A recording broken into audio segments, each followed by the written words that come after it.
মা বলেছেন, বাসনা থাকতে জীবের যাতায়াত ফুরায় না। বাসনাতেই দেহ হতে দেহান্তর হয়। একটু সন্দেশ খাবার বাসনা থাকলেও পুনর্জন্ম হয়। তাই তো মঠে এত জিনিস আসে।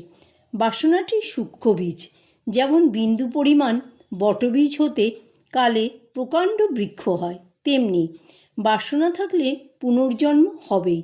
যেমন এক খোল থেকে নিয়ে আরেক খোলে ঢুকিয়ে দিলে একেবারে বাসনাশূন্য হয় দু একটি। তবে বাসনায় দেহান্তর হলেও পূর্বজন্মের স্বীকৃতি থাকলে চৈতন্য একেবারে হারায় না। যখন রথের সময় পুরীতে জগন্নাথ দর্শন করি, তখন এত লোক জগন্নাথ দর্শন করছে দেখে আনন্দে কাঁদলুম।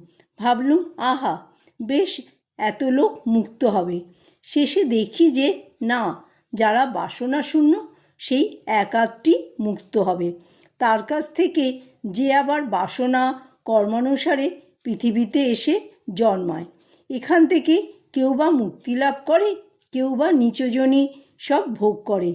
চক্রের মতো সৃষ্টি চলছে। যে জন্মে মন বাসনাশূন্য হয় সেইটি শেষ জন্ম।